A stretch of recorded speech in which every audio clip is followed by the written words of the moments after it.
I'm Gotti Schwartz, and here's just some of what's coming up on Now Tonight. We're going to fight hard each and every day. We have this honor to serve in Congress, to deliver. House Democrats get a new leader who looks nothing like anyone who has led either party in Congress ever. We're going to examine the history-making election of Representative Hakeem Jeffries. And then, this is a criminal investigation, and so we can't throw all of our cards on the table. a candlelight vigil is planned tonight for victims of an Idaho quadruple murder, one that seemingly has police baffled. We are there live. Plus, the latest on those deadly tornadoes that ripped through the South. We are on the ground in Alabama. And coming up a little later, we want people to know that they can actually challenge injustice and go to jail and still come out. Never before heard recordings of Nelson Mandela are part of a released new podcast. We're going to have a preview. And a new report by NBC News suggests Donald Trump's recent dinner with Kanye West, a noted white supremacist, might have been an epic troll.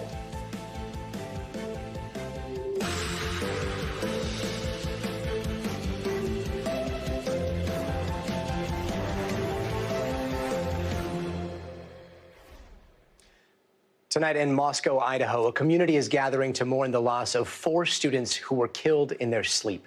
20-year-old Ethan Chapman, 21-year-old Kaylee Gonzalez, 20-year-old Xana Kernodle, and 21-year-old Madison Mogan.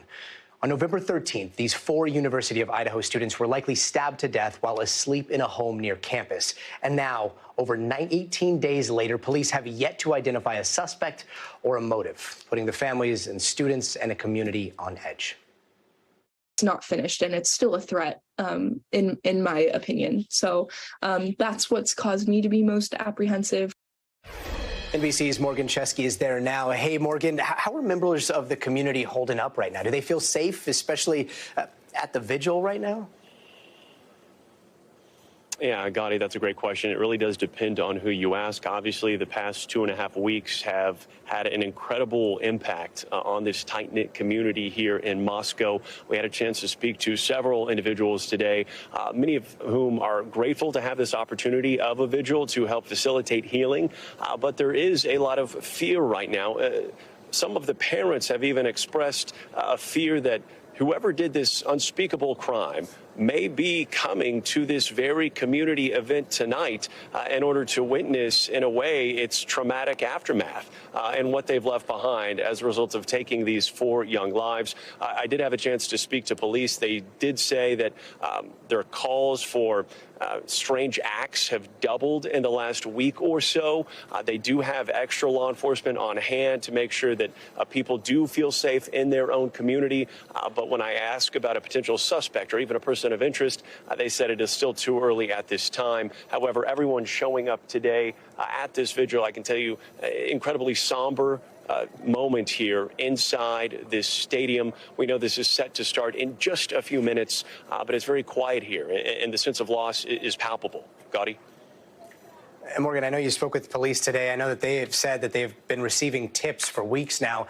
Did they give any indication on where the investigation stands right now?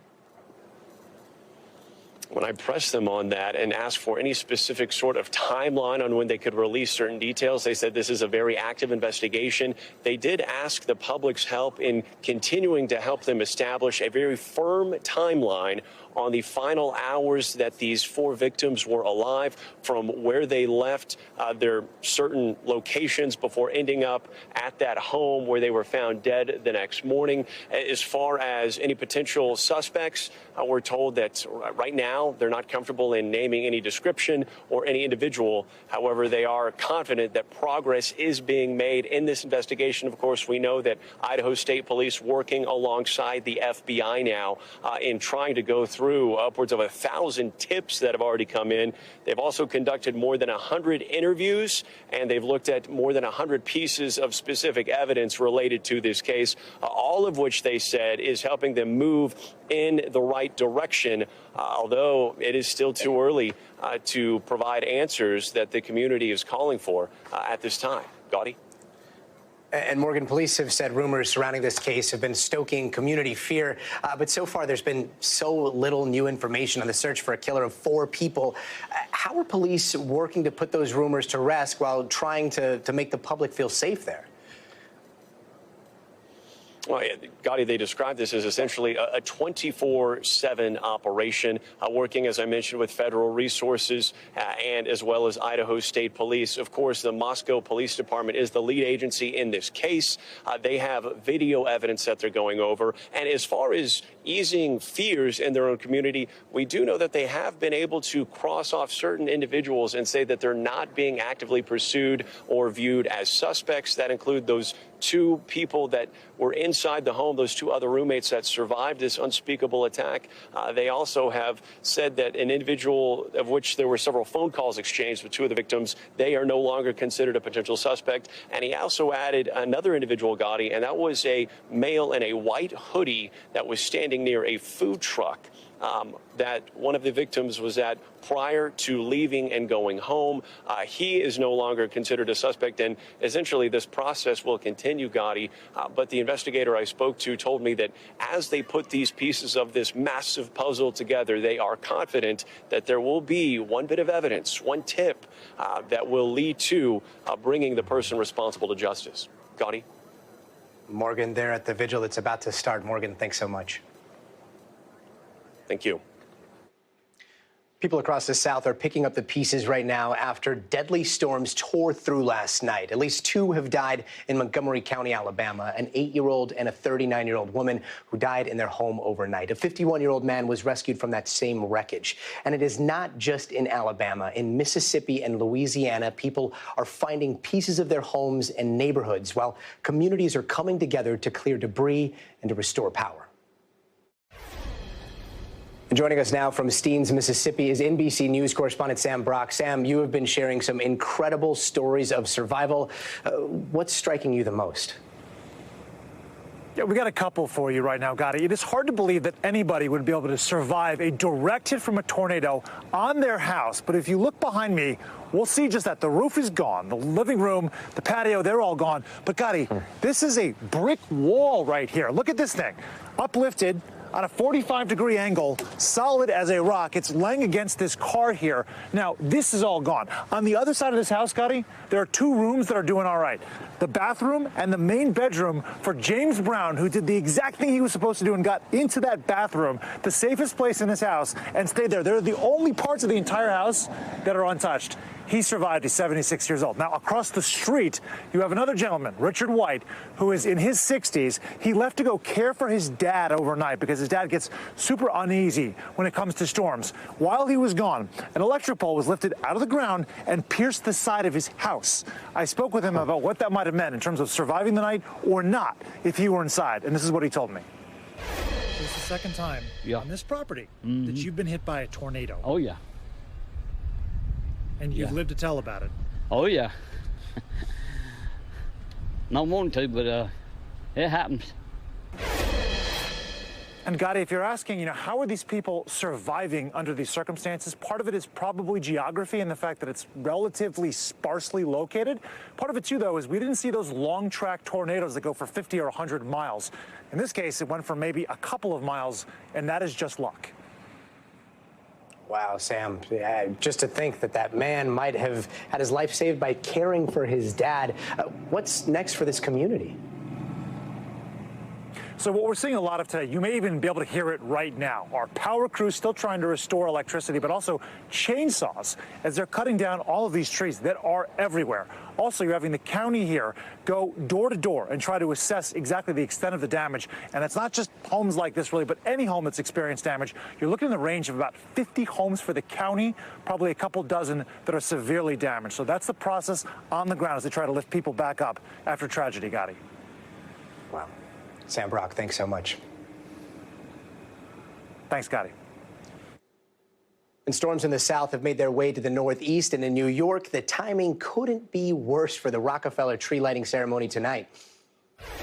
Here's NBC News meteorologist Bill Cairns on what's next for storms brewing coast to coast. Bill? Oh, Gotti, great to see you. And outside of 30 Rock, we have like thousands of people in ponchos because of the Christmas tree lighting and because of the rain and the high winds that have moved through. But first, let's start in the south with what happened, because we expected a tornado outbreak. We got one. Now, what we avoided was a long track tornado that went and devastated a whole town. Yes, we did have houses that were destroyed. Unfortunately, we did lose 2 lives. 30 tornadoes in total. We'll get the official number from the Weather Service in a couple days from now. They'll do the storm surveys. But all of the red dots on here show you where the tornadoes formed. And the deadly tornado, the one that took the 2 lives, was the one that crossed from Mississippi into Alabama late last night. It was like in the middle of the night. And, you know, tornado sirens go off. You're sleeping. And, yeah, sad case there. So the storms have cleared. Even Florida is now done. So that entire storm system has cleared the southeast. That's good for recovery. It was windy behind the cold front. Now the winds are pretty light. So there's not even many power outages left in areas of the south after those storms have left. In the northeast, we had at one point over 100,000 people without power, especially from Ohio, Pennsylvania, areas of West Virginia. Very strong winds have been with us all day long in areas of the northeast. The rain is over in New York, almost over in areas like Connecticut, Boston, maybe another hour or 2, and then you should be done. Maine, it'll rain and stop overnight. Notice the cold air, already lake effect snow coming off the lake, so that's back along with the winter conditions. So how windy is it for how many people? About 39 million people included in wind advisories, pretty much all of New England. And we do have a high wind warning for down east Maine, from Bangor all the way to Eastport, Bar Harbor areas, everywhere east of Portland. That's where the winds will be high enough maybe for isolated power outages. Right now, the strongest gusts coming off the water. We've had horrendous airport delays at JFK all day long, still gusting at 38 miles per hour. Boston at 33, too. Winds are not quite as bad right now from Pittsburgh. Still gusting pretty good, though, in areas like Buffalo. So on NBC, Christmas at Rockefeller Center, it's pretty windy. The tree's blocked by the buildings a little bit here, so I think it's going to go off and be fine. At least it's dry and all the rain is gone. And then finally, we're going to go right to our next storm, and this one has everyone in California talking. We need the snow in the Sierra. Of course, we don't want any destruction or devastation or anything, but we have about 7 million people under winter storm warnings or watches and advisories, including all of the Sierra, from Mammoth up to heading up to Lake Tahoe. Yosemite is also under winter storm warnings, back down through Idaho near Yellowstone. Even the Wasatch Range is going to get it. This is going to be a pretty potent West Coast storm. So the rainfall, this is great. We need it. Everyone knows about the mega drought that's been heading in the West for like the last 20 years. This will be 2 to 3 inches at the higher elevations. Of course, if you get high enough and it's cold enough, that will be in the form of snow. But even L.A., especially as we head towards Friday, Saturday, could get some of that rainfall. So, Gotti, I know it's a big news story in the West, the first really big storm of our wet season and our rainy season, and we desperately need it. Rain in L.A. Thanks so much, Bill. The Democratic-controlled Congress is just 5 weeks before Republicans take over the House majority, and they're trying to get as much done as they can before then. But first things first, electing a new leader. Excited about the opportunities to advance the ball for everyday Americans as we move forward into our future. Today, House Democrats elected Congressman Hakeem Jeffries out of New York as their new party leader, making him the first black lawmaker to lead either party in Congress. And then they got to work.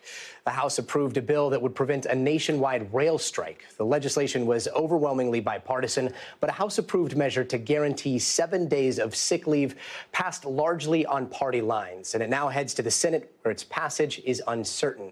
But they need to act quickly. Railway workers are vowing to strike by December 9th if a new agreement can't be reached. And here now is NBC's Ali Rafa. Ali, can you explain why these provisions were passed separately?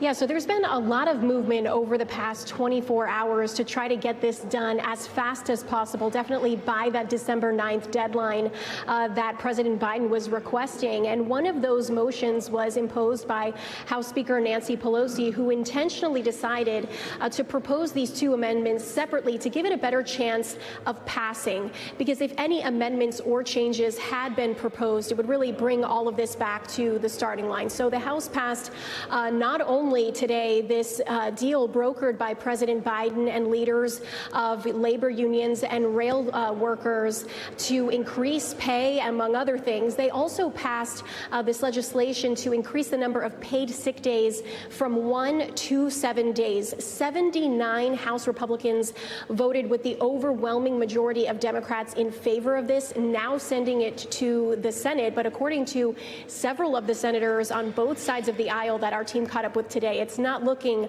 like it'll be as easy or as smooth of a process on the Senate side to get this done. Yeah, contentious debate. Let's listen in on what some of the senators said earlier today.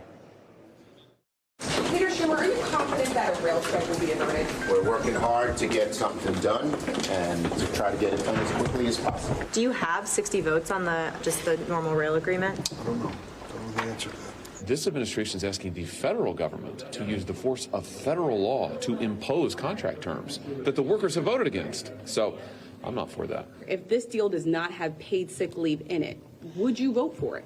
We're not there yet. So, Allie, what are the chances that this thing passes? Well, the Senate can choose to take up either piece of this legislation or both as early as possibly tomorrow morning. They're actually still here working on this now. It's not likely that they're going to get anything passed tonight. But there's, like as you heard in that soundbite, there are still disagreements over what exactly they are going to vote on. You see senators on both sides of the aisle calling for amendments and changes to the deal already brokered by the House. That's something President Biden doesn't want to do because he wants to keep this deal as similar to the deal he brokered in September as possible. There is a sense of cautious optimism, I would say, in the Senate. Senators are saying that this isn't a matter of if they get this done, if they get this passed, but rather a matter of when. And we know the stakes could not be higher, but also the timing of this could not be worse with the holiday shopping season, the holiday travel season really just starting to ramp up. And Allie, we've seen a lot of changes this week. Here is the new top 3 of House Democrats. If we can put that on the screen. What does a Jeffries-led House Democratic Party look like opposed to a Pelosi one? Yeah, so I'd expect a change in leadership style more than a change in leadership goals. When you compare this new generation of leaders to the leaders that have recently stepped down, like House Speaker Nancy Pelosi, House Leader Steny Hoyer, this is a much younger generation, and it's also much more representative of the Democratic caucus as a whole. You have a black leader, a progressive whip, and a Latino chair. So this is definitely going to be a different type of leadership team. They will, however, need to lean sometimes on the past generation of leaders as they try to work with a Republican majority that's going to be sworn in January. NBC's Ali Rafa, thanks so much. Prince and Princess of Wales are in the U.S. for the first time in nearly a decade, and right now they are at a Celtics game. But the main objective of William and Kate's visit seems to revolve around the royal family's philanthropic work, which is presenting the Earthshot Prize. This is William's organization aimed at helping entrepreneurs fight for answers to environmental issues. But their trip abroad just might be overshadowed by an alleged racist incident at Buckingham Palace. NBC's chief international correspondent Keir Simmons joins me now from Boston. Keir, really quick, I want to start on some headlines about a racist incident taking place against an activist by the palace. Now, Prince William didn't mention it today. What's this controversy all about, and can he carry on not talking about it during this trip? That's a good question, Gary. You can see behind me they are packing up after Prince William and Catherine's first event here in Boston. He was stoic. He tried to simply talk about his environmental awards and not reference any of this. His spokesman saying racism will not be tolerated anywhere in society. But it is a huge controversy back there at Buckingham Palace at an event yesterday. An aide to Queen Camilla, a long-time aide to Queen Elizabeth, Prince William's godmother, questioning a person of colour about where she was from, almost interrogating her. it really doesn't read well at all, to say the least. She, the aide, had to step down, but it just reignites this whole question, Gadi, about racism in the royal family. As you'll remember, Harry and Meghan claiming that a member of the royal family asked what colour what colour their child would be. Next week, Harry and Meghan will be given an award for fighting racism. Meanwhile, here, William and Kate need to get through the next 3 days and try and get the focus back on where they want it to be. Yeah. And Kira, I got to ask, this is the first time Kate and William are visiting the U.S. in 8 years, right? First time since the Queen's death. Prince William issued a statement on Twitter before the trip, thanking the people of Massachusetts and particularly Boston for the many tributes to the Queen. This is also the first U.S. trip since Prince Harry and Meghan moved to California, the first time since The Crown has become a Netflix sensation in this part of the world. So what are the royals trying to achieve with this trip? Is this sort of a rebranding?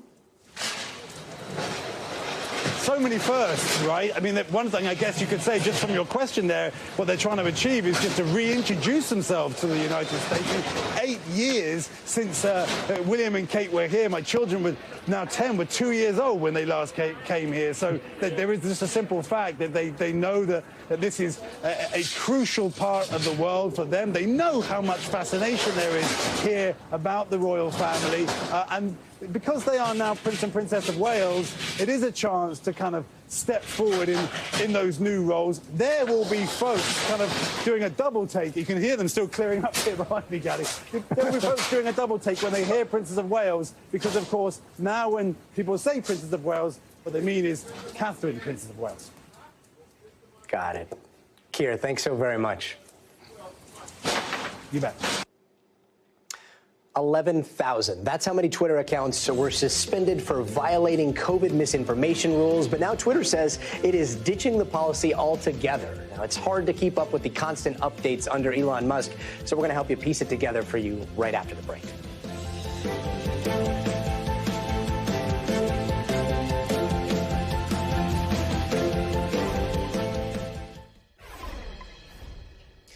COVID misinformation could start spreading unchecked on Twitter again, and that's because the platform has stopped enforcing those policies.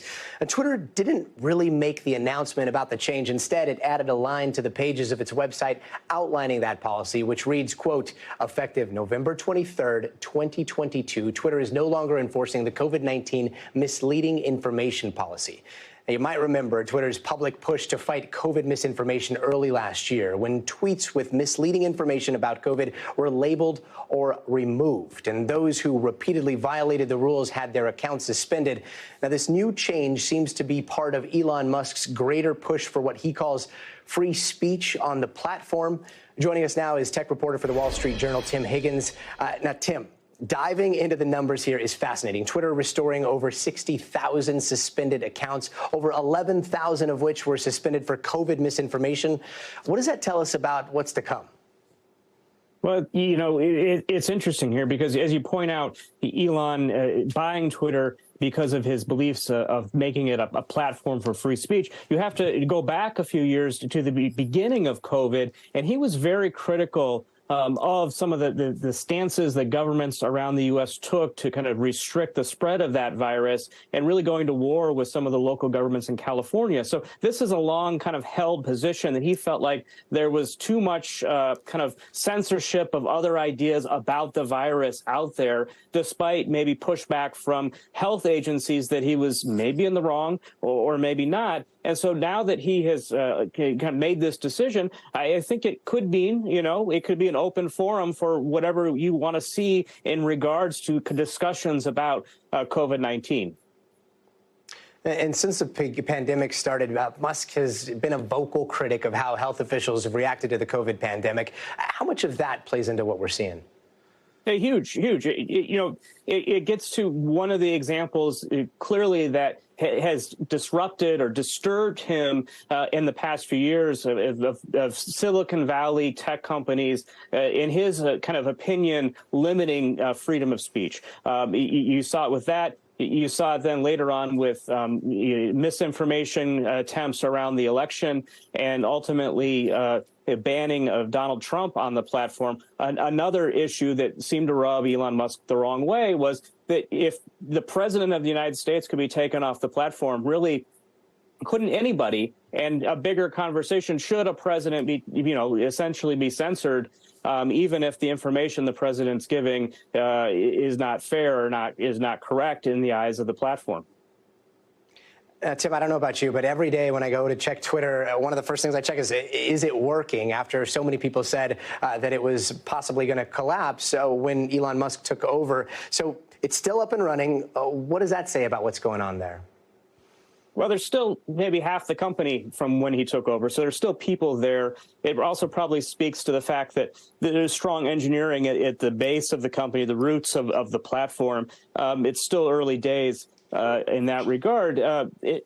Ultimately, the changes we're going to see in the future, might be more policy-oriented, such as this issue with COVID and deciding whether it's going to become a platform that's generating subscription revenue versus ad revenue. Those are the kinds of the big things that we see Elon kind of tackling here. They can figure out where the switch is to turn the lights on a given day. The bigger question is, what are they going to be? What is Twitter 2.0 going to be?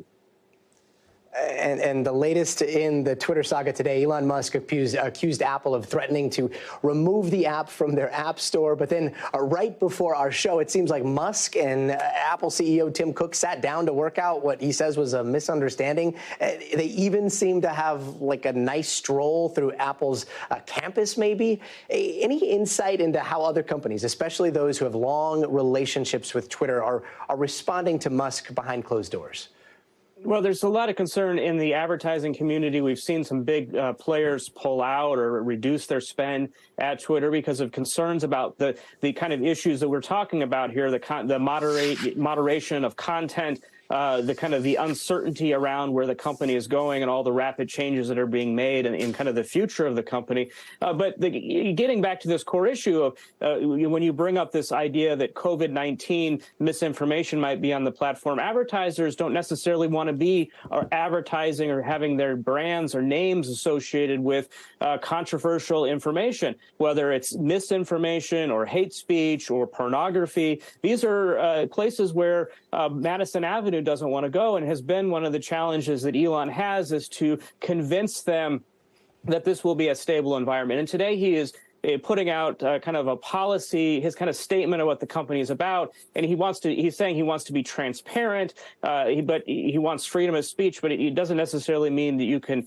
broadcast your speech. You don't have necessarily the right to spread that speech. So you can say it, but you don't necessarily have the platform's ability to spread it as wild as perhaps in the past that hate speech was so popular to spread. So that's one of the things we're going to be looking for to see if that's the case.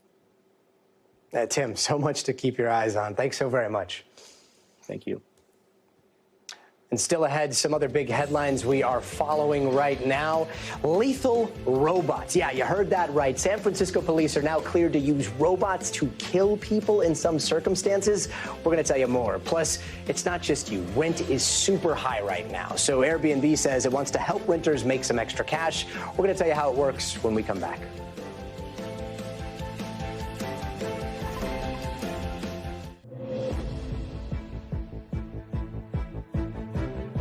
Time now for some headlines we are watching now tonight. There's a vigil in Oxford, Michigan to mark 1 year since a school shooting killed 4 students.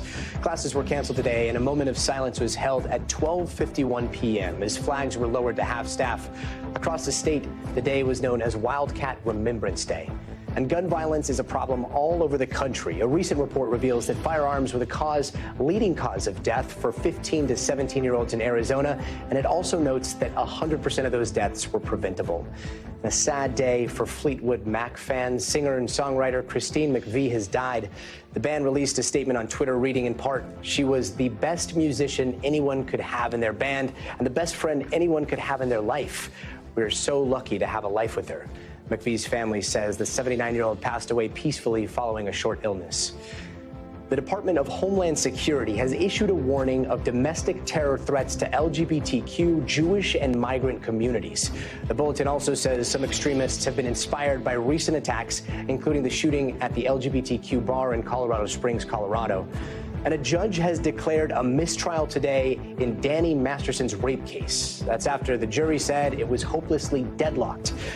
The That 70s Show star is charged with raping 3 women more than 2 decades ago. A retrial will now take place next spring. And in San Francisco, the city's police will now be able to potentially use deadly remote-controlled robots in emergency and extreme situations. Supervisors in San Francisco voted on Tuesday to give the city's police that new go-ahead, but only after a long and heated debate.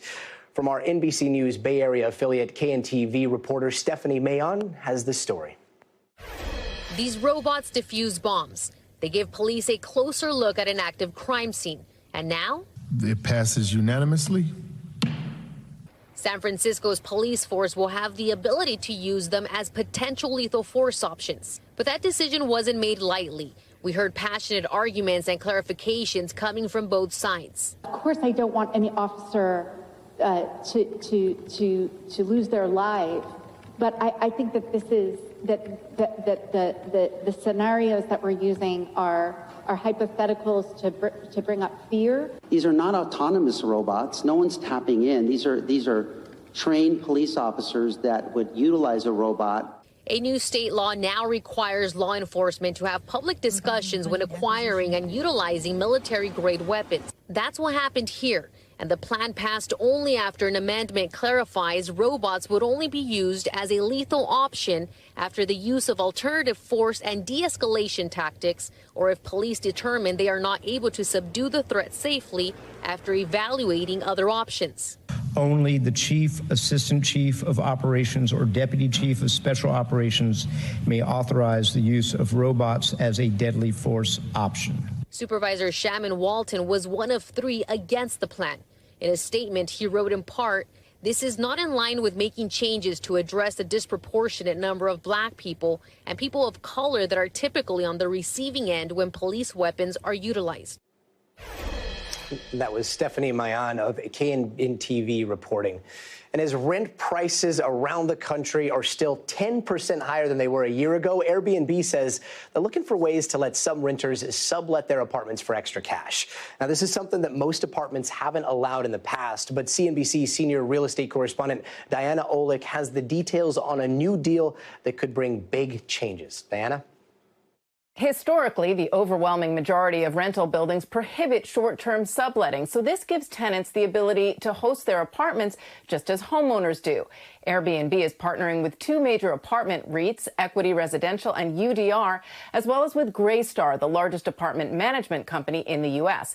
It's starting with about 175 apartment buildings in roughly 25 major markets, including L.A., San Francisco, Atlanta, Dallas, Denver, Seattle, and Phoenix.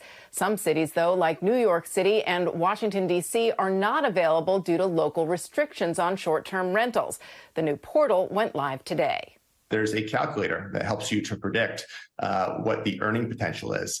If you're doing this on a part-time basis, and you can enter in different assumptions. And we really do think this is going to help during this time in particular where inflation is high and people are struggling with the cost of living. The calculator factors in the building's rent range, amenities, number of bedrooms for each unit, and the number of nights each building allows. Buildings will cap the nights at around 80 or 120 per year, and the building can take a cut of the host's Airbnb payment, generally up to 20%. Right up front, that hosting is permitted in these buildings, and giving the landlords full visibility into who in the building is hosting, how often are they hosting, and making sure that the rules are being followed. And the primary tenant must make the apartment their primary residence. So this is not for investors just looking to sublet the apartments all year long. Gaddy. Diana Olick, thank you very much. Secretary of State Antony Blinken is once again voicing his support for the protests in Iran. Today, in an exclusive, wide-ranging interview with NBC's Andrea Mitchell, Blinken commented on the, quote, extraordinary courage of women in Iran for speaking out for their basic rights. Secretary Blinken then pivoted to Russian President Vladimir Putin, going after him over the energy supply cuts in Ukraine.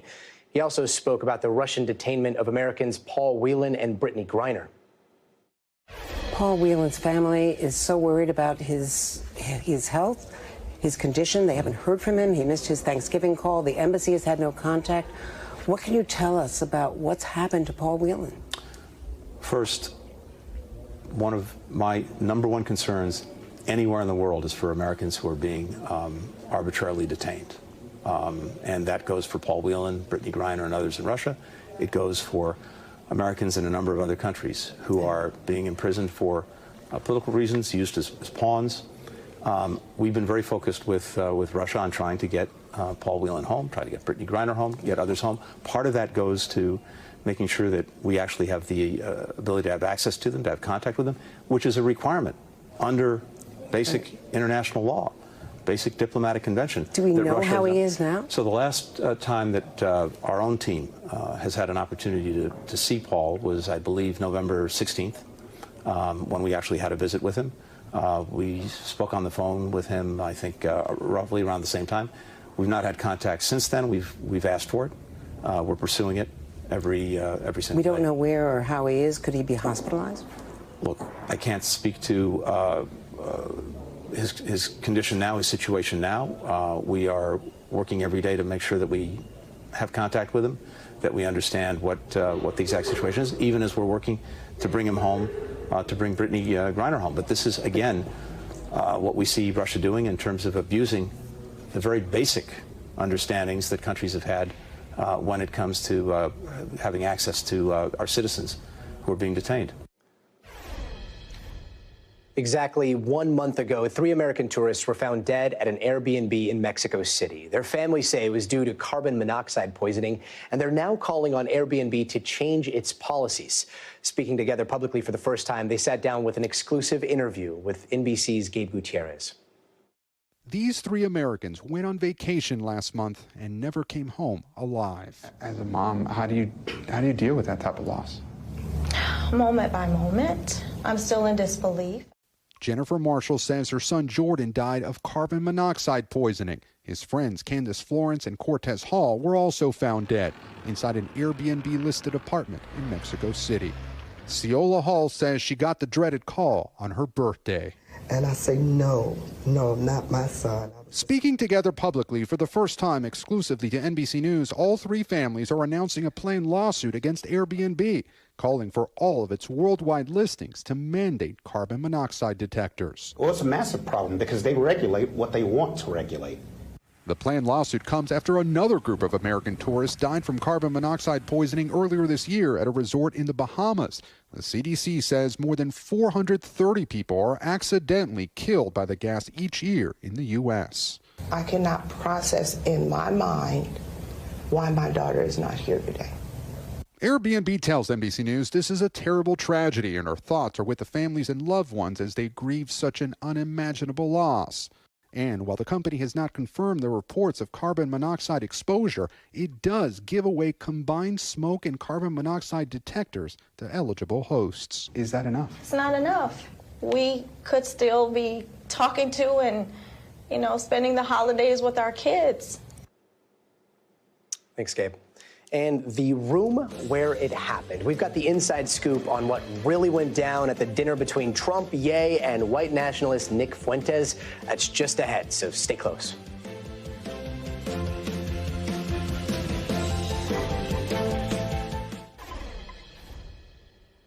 And by now, you probably heard about that controversial dinner Donald Trump had last week with rapper Ye and white nationalist Nick Fuentes. And we now have reporting about that meeting at Mar-a-Lago. Apparently, the whole thing might have been a setup. The story was posted yesterday by NBC senior national political reporter Mark Caputo, the inside story of Trump's explosive dinner with Ye and Nick Fuentes. Mark joins us now live. Mark, explain to us why Ye was at Mar-a-Lago in the first place. Ye was there, for a variety of reasons, but partly it was just to tell Donald Trump that he was going to be running for president against him, and that to tell Donald Trump, hey, why don't you be my running mate? And it didn't go over very well. Now, this was something they had planned ahead of time, Ye and his dinner party, including Nick Fuentes. And Nick Fuentes had also kind of talked to the president, impressed the former president, I should say, by his knowledge of facts and politics and the different players. Apparently anti-Semitism, Holocaust denialism, racism, and all other types of bigotry weren't discussed. But then after being buttering up Donald Trump, Nick Fuentes then sort of dropped his own bomb about, hey, look, you were my hero in 2016, but, you know, you've just kind of fallen since then, and now you're, I'm paraphrasing here, basically at risk of being an establishment bore. So they essentially kind of came there to rattle the president or the former president. This is Ye's time to run. And, you know, here's Nick Fuentes, who's a young and up-and-coming far-right MAGA type. And he thinks you've lost a step as well, or a bunch of steps. Now, again, allegedly, from what we understand, racism, bigotry, anti-Semitism, Holocaust denial wasn't discussed. The former president says he didn't know who Nick Fuentes was. But obviously, people at Mar-a-Lago who saw them dining did, and this leaked and has caused quite an embarrassment. Now, Senate Minority Leader Mitch McConnell was asked about this meeting yesterday. Let's listen to what he said. First, let me just say that there is no room in the Republican Party for anti-Semitism or white supremacy.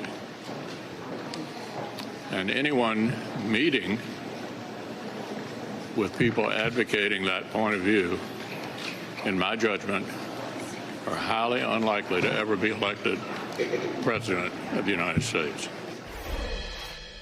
Now, Mark, I understand you spoke to one Trump advisor as part of your reporting. What did they tell you?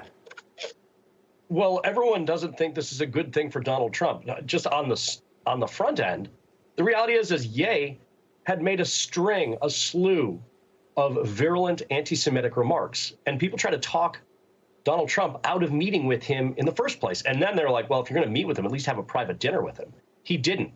And then this trap, or this alleged trap, got sprung on him. One of his longtime advisors had said, look, the master troll got trolled, and Kanye punked Trump. Another one had said, this is an effing nightmare. I'm paraphrasing with effing. It's not like the other controversies you often see in Trump world, where a number of advisors will be like, look, this is overblown. It's not a big deal. The media is getting carried away with itself. People on Twitter are being hyperactive. No, here they're like, this is a problem. And understand that Donald Trump's presidential campaign, which launched, 2 weeks ago, thereabouts, it's been beset by a number of troubles. He had his announcement speech.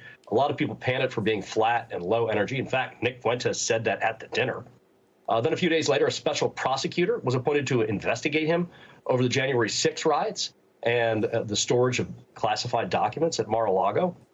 Then the Tuesday before Thanksgiving, he was informed by the U.S. Supreme Court that it wasn't siding with him and he'd have to release his taxes. Remember, he promised before he ran in 2016 to release those. And then later on, he has the dinner with Ye and Nick Fuentes. It's been a bang-up few weeks for Donald Trump with his announcement. Oh, with some fascinating insight from you. Thanks so much, Mark. Thank you. And let's head now to Luzerne County, Pennsylvania. That is where the results of the midterm elections were finally certified, but only after a legal battle stemming from paper shortages on Election Day. NBC's Gary Grumbach has the story. Gary? Gotti, what happened here today at the Luzerne County Courthouse behind me is something that is really run-of-the-mill. It should happen after every election in every county around the country. The results of the election were certified by the County Board of Election. But what makes this particularly interesting is because this is the second time they've tried to do this. They deadlocked in a vote on Monday, which was the state-imposed deadline to certify the results, and it was along party lines. And what happened there was because two Republicans said no, they didn't want to certify due to a lot of paper shortages that were in the area at precincts, dozens of precincts in this county on Election Day. And those have been verified, those paper shortages. The way the ballots work in this county is you have to fill out a piece of paper and then put it into a tabulation machine yourself. If they run out of the paper, you can't do that. So those did happen in this county, but the Republicans said they didn't want to certify the election because of that. Democrats, two of the Democrats voted yes, that they did want to certify, but one abstained because he wanted to see how many people were actually impacted by those paper shortages. Fast forward to today, he explained why he abstained. It can't be just a snap of your finger saying, well, I couldn't do it, so therefore we have to do it all over. No, there isn't do-overs. It costs too much money, way too much money. So that is one of the justifications why I've changed my mind, because I find no reason why it should not be certified as having done. There was no close calls on the race. People won by hundreds of votes, not 2 or 3. So bottom line, Gotti, they did certify the election. That man did vote to certify the election. The next step here is that these results now go to the state, who has to get all of the county results, all 67 counties, and certify those results and send them to Congress by mid-December. Gotti? NBC's Gary Grumbach, thanks so much. And from prisoner to president. Before we go, never before heard audio from Nelson Mandela 30 years later.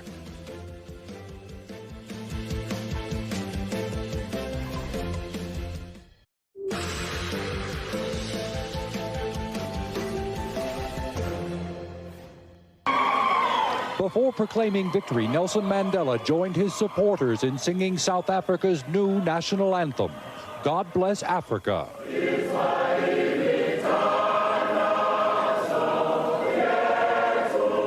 It was a political victory rally with the ring of a moral triumph. We can loudly proclaim from the rooftops, free at last. And from the archives tonight, NBC's Keith Miller reporting on the moment Nelson Mandela became the elected leader of South Africa. That was more than 28 years ago. And since then, Mr. Mandela will be remembered as a global beacon of peace. But how did he go from prisoner to president? NBC News correspondent Harry Smith has a sneak peek of a new podcast featuring never-before-heard audio from Mandela himself. He was a firebrand, a revolutionary, a man most dangerous to the South African government. We want people to know that they can actually challenge injustice and go to jail and still come out. He spent 27 years in prison, and when he was released, it was that man who Richard Stengel interviewed, recorded on dozens and dozens of hours of tapes. I have some small questions about Robben Island. Yes. Then after that, we'll go to some larger general questions. To come back decades later and listen to the tapes all over again, what was the most important thing you learned? Well, it was an emotional experience to listen to the tapes. I had never listened to them before. Because when Stengel ghost wrote Mandela's autobiography, Long Walk to Freedom, he used transcripts. When I first started hearing it, after not hearing it, I teared up all the time. The podcast, Mandela, The Lost Tapes, takes us inside the extraordinary process, how a prisoner becomes a president. As a young man, I was very radical, using high-flown language, fighting everybody. But now, one has to lead. And even lighter moments, like at breakfast. This is the only time I take sugar, something sweet, like jam. You sure you don't want some jam? It was, says Stengel, the most important experience of his life. He was trying to save his country every day. He was trying to write a constitution. He was getting ready to run for president. Literally, the last thing he should have been doing was sitting down early in the morning and talking to me. Above all else, Stengel wanted to know how prison had changed Mandela. I came out mature, that I can say. He hated that question because he felt like I was asking him to be introspective. And then one day he said, I came out mature. And that word, mature, which doesn't sound all that fancy to us now, meant so, so much to him. The calm, the grace, the generosity of spirit. What was that one true thing that you learned? I realize now, in going back, not that he wasn't complex, but that there was a simpleness to him. His focus on freedom for his people. It was just undeviating. He had mastered the practice of Ubuntu.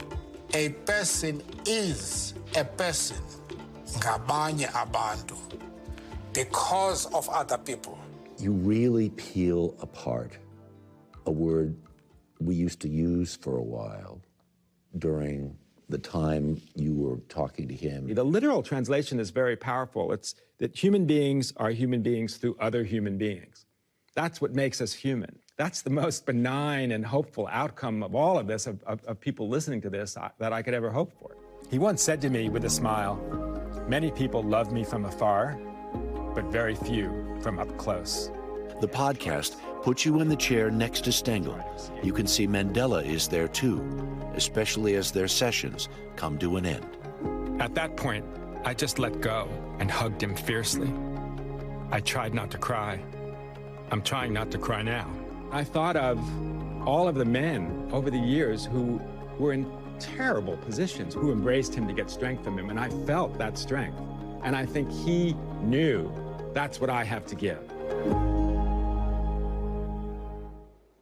A podcast we can't wait to listen to. Thanks so much, Harry Smith. And before we go, we want to leave you with a quick reminder that no matter what, there is always some good news in the world. And today, our 60 Seconds of Joy starts with a baguette, because today is the United Nations Day that they have chosen to proclaim French baguettes as essential to humanity's culture. That is right.